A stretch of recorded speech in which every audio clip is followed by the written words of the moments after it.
Good evening. Welcome to The Buck Stops Here. I'm Vishnu Shom. On the program this evening, the international journal Forbes says what India has done to its money is sickening and immoral. In fact, most international media has slammed the government's demonetisation move. Tonight on this show, the government's demonetisation drive has India's international reputation been harmed. Well, that's what we're looking at this evening. Joining me now, Patrick French, Lord Meghnad Desai as well with us. Nalin Kohli of the BJP, Abhay Aima, the Director of HDFC Securities, and Dr. Ajoy Kumar of the Congress with us. I'd like to thank all our guests very much for joining us. Nalin, let me come to you first. Forbes, very strong words. Breathtaking in its immorality. What India has done is sickening and immoral. It's a liberal choice of words. The person who's written it is entitled to have a point of view, even if it's a strong view that we may not agree with at all. However, I think the gentleman or anyone who's criticizing it is not in the seat, and the buck really stops with the Prime Minister. Sure. And I think when people elected Prime Minister Narendra Modi, and I think whether it's the global community who was commenting at that time, it couldn't have been business as usual. The move is against black money. If we look globally, what's it? It's not a situation of status quo. People, I think globally, whether it's in India, everywhere, want to change with the status quo and want an improvement in that situation. We believe it's a very strong move. It's in consistency with what the government has been doing in terms of its policy, starting with the first SIT within 7 days, the IDS or the income disclosure scheme, right up to this. So there are multiple aspects that are associated with demonetization. No, we'll discuss that, but why has international media almost unanimously rejected That's okay. this? Unanimously, a lot of Indian media, a lot of commentators, unanimously through 3 elections of Prime Minister Narendra Modi as the Gujarat Chief Minister had rejected and felt that things were not okay. But then when he came to power, he was a rock star. Yes, he still is in our opinion. He was called a rock star internationally. He still is. His international diplomacy was lauded. Yes. And then you've got demonetization now. That's okay. Has something changed? No, that's okay. Since demonetization? No. I think those who are on the status quo position, maybe some are looking at the fundamentals of Venezuela and missing the point. Venezuela is not like India. And third, if anyone wants to even predict the obituary of something, you have to wait for the full data. Those who are economists, those who understand this in depth, will see it over a period of time and assess it on the basis of data, not views. It's an article with a view. He's entitled to have a view. But everybody seems to have a view of this variety. Actually, a lot of people have a view on Prime Minister Narendra Modi as Narendra Modi the leader. It's not just Prime Minister Modi. It's the image of India we're looking at. Yes, and the image of India. And obviously, it's conveyed. Sadly for many of them, I think the image of India does not take a beating. If fighting against black money is to take a beating in the image. Okay, let me bring in my other panelists. Well, so be it for them. Patrick, do you agree? Let's just look at what some of the other points are. It's not just Forbes, there's the Wall Street Journal, there's the Guardian, there is all sorts of international media, Bloomberg as well. I've got examples from everywhere. But let's just stick to Forbes for a moment. And let me just quote something they've said. India is the most extreme and destructive example of the anti-cash fad currently sweeping governments and the economics profession. Countries are moving to ban high denomination notes, citing the rationale trotted out by New Delhi. But there's no misunderstanding what this is truly about, attacking your privacy and inflicting more government control over your life. Is this a common narrative that you see everywhere? That? Sorry, who said that? This is Forbes. That's the stupidest thing I've read. That seriously is the stupidest thing I've read any economist say. All right, why do you say so? I'll come back to you in a moment, but why do you say so? I mean, countries have changed currencies all the time. It is not new. And while it has caused inconvenience and it could have been more smoothly done, there is no attack on privacy, there is no more control on the people than used to be. I mean, the idea is shocking that somebody says that he's employed by Forbes. I mean, I really mean that, I mean, FT has not done anything like this, which is the only grown-up newspaper I read. There is a technical change. It's a short run. It will be over in a few days and we'll forget it by February. How can India's reputation be affected by that? But you've also written and you've slammed the way it's been implemented. I've always said it's a good thing. I've said a radical good thing. What I said, that the civil servants could have been better prepared.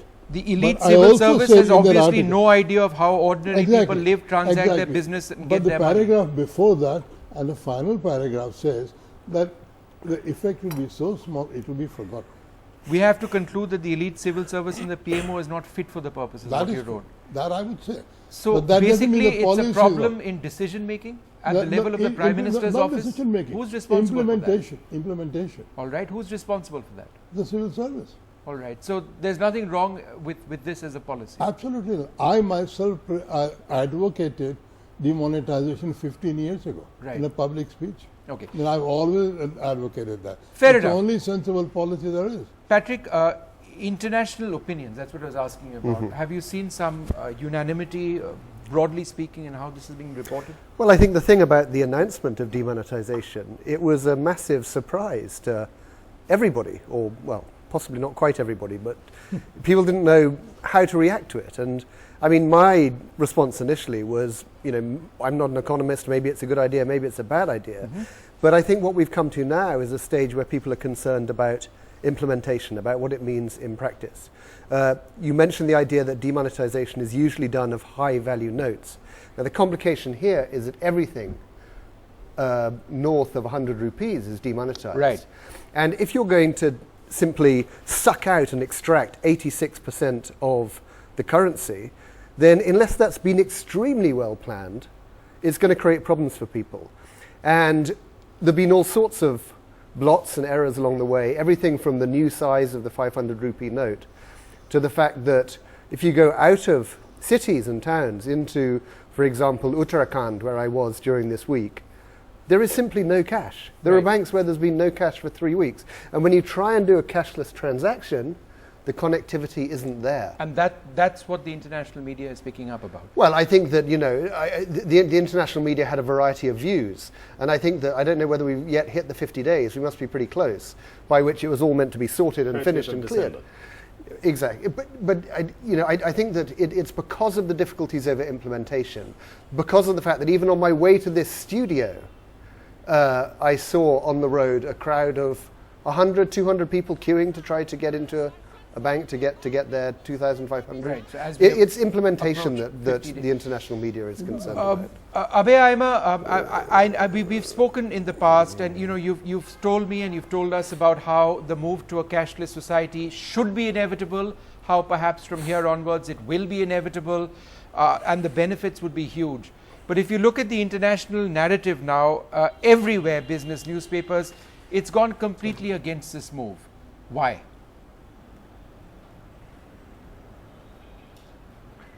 Vishnu, you know, any economist or any person who has in touch with economics should not be making definitive comments on this, primarily because something of this doesn't have a precedent.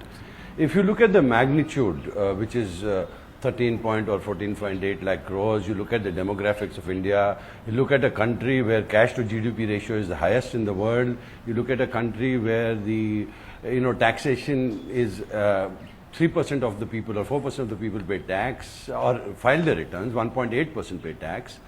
Now, unless there is a similar example which you can then say, okay, based on this, otherwise just to, you know, for the sake of making news or for the sake of making a comment which is sensational or, yes, that is fine. But everybody is sensational and everybody is making the same comment. To an economist, I mean, I can give you so many more examples. Yeah, the Guardian says India's small businesses facing apocalypse amidst the biggest financial experiment in history.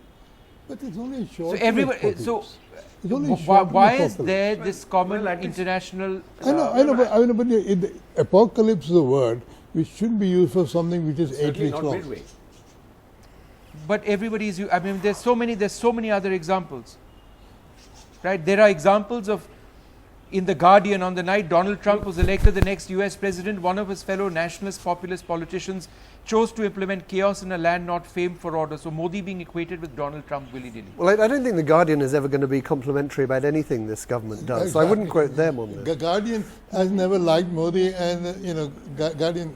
But the thing is, it's a short-term thing. It will go away. And why do people use such exaggerated language? I mean, it's a view. It's not a structured comment. but That's the critical thing. It's I not tell you, I think but each of these journalists would has claim been to absolutely have, forthright with his words on it. Would have a structured view. But that said, Ajoy Kumar, do you believe that this affects I keep on India's interrupting. international image, the image that this government has sought to project? Very strong word. Vishnu, if you look at the discussion, I mean, I've been hearing the various panelists. What is interesting is we keep saying that we need time. The facts are on the table. Tractor sales are down by 65%. Two-wheeler sales are down by 30%. The fast-moving consumables are down. The farmers are not being able to buy their seeds.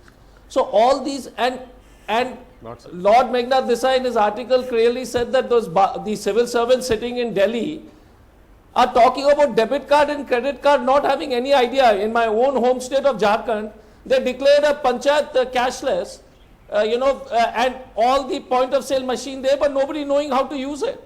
So this whole humbug about it's not impacting the economy, and the whole thing that it's not impacting people, the economy is slowing down, the impact is going to be only for 2 months, is I mean, not substantiated on any facts. But coming to the second issue is that how does this government behave?